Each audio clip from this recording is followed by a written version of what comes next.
Hey everybody, I just wanted to create a video going over some of the things that happened in this series so far. A lot of people want to say that LeBron James is the greatest player in the world right now, and I'm going to make the argument for this year that that is in fact not true.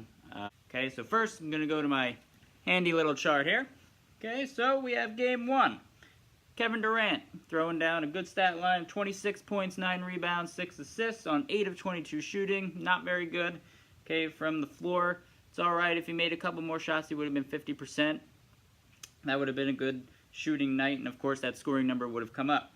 But that was overshadowed by LeBron James throwing down 51 points, 8 rebounds, 8 assists. Okay, he was 19 of 32 shooting, a heavy shooting night, but he did actually make a lot of his shots. Okay, then the rest of the Warriors that night shot 38 of 68. All right, so the Splash Bros and company, you know, helping out Durant, even though he had a kind of a lowly night, for him at least. Then the rest of the Cavs, they shot 15 of 67, which is an atrocious 22.4% from the field. Okay, so not a lot of help from LeBron James there. He did get a lot of contributions on the offensive boards.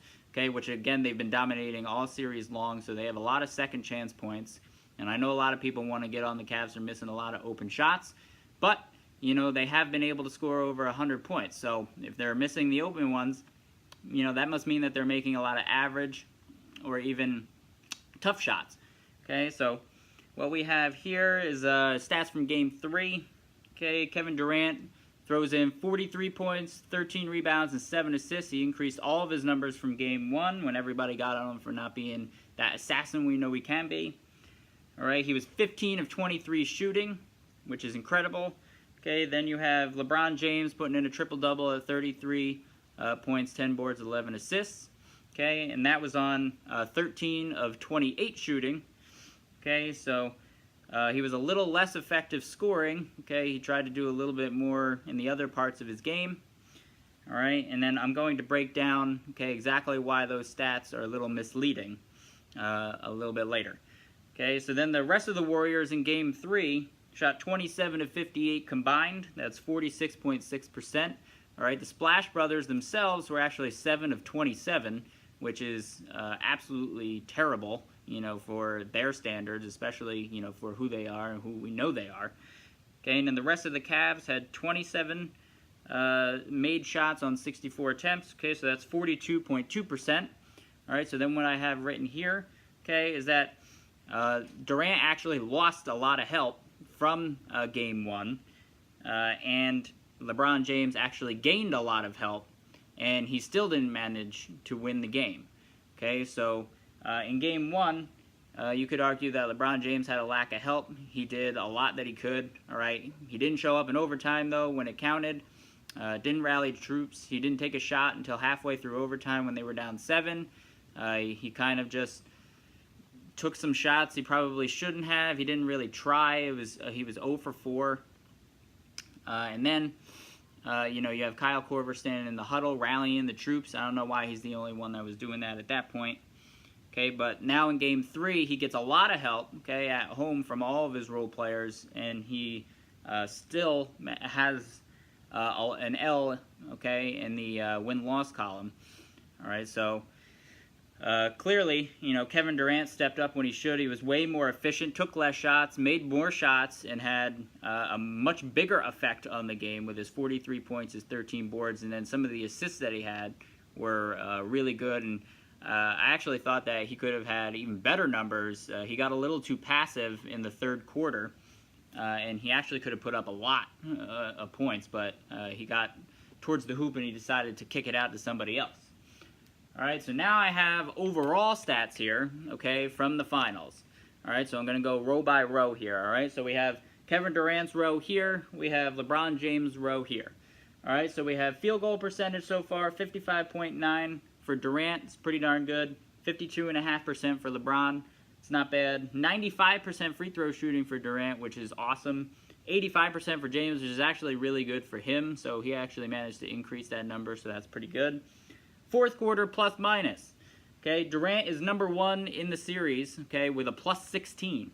Okay, now LeBron James is second to last with a -8 overall. So when it matters in the fourth quarter, LeBron James actually hurts his team, whereas Durant adds a lot more to his team.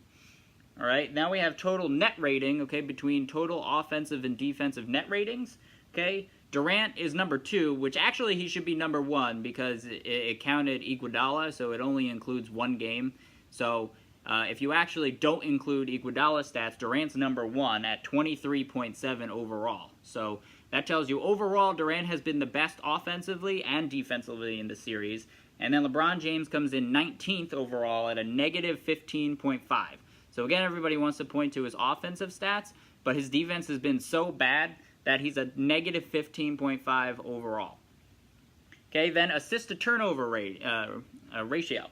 Okay, so 2.86 for Durant, okay, and then 2.29 for James, okay, which means that he's turning the ball over a little bit more than Durant is, and Durant is able to more effectively get his team assists. Okay, so what you can extract from that is Durant is making smarter, better ball decisions and is able to possess the ball a little bit better.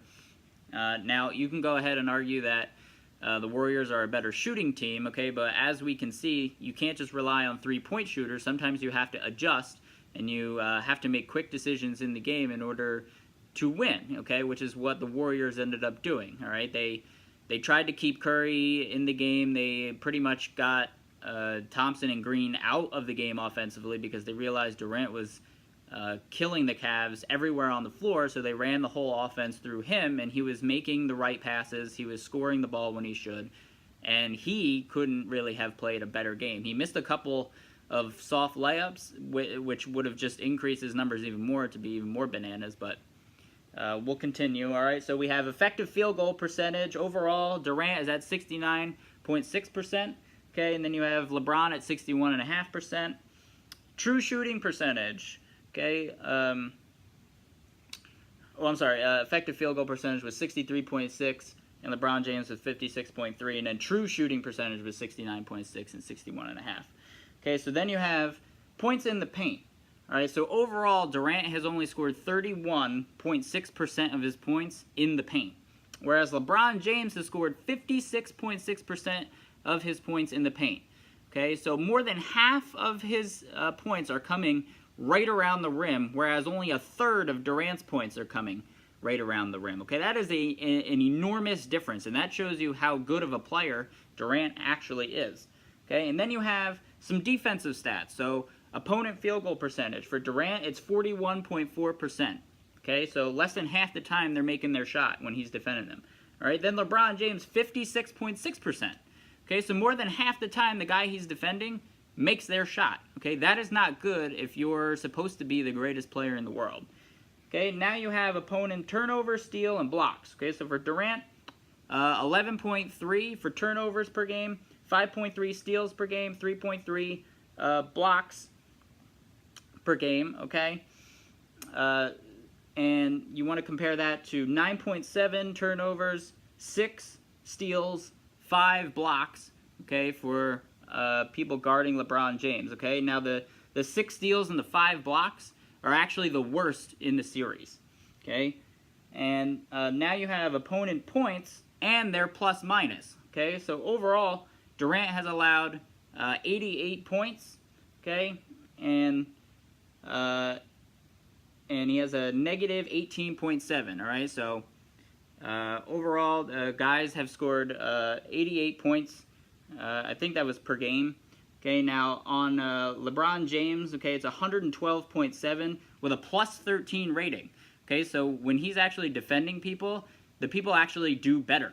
All right, they have a better plus minus. So more often they are hitting their shots more, okay, and they are doing it at a much higher clip than when Durant is guarding somebody. Okay, and he actually makes people worse because it's a negative 18.7. So a huge difference in margin there. Okay, which again, LeBron James is last in the series for.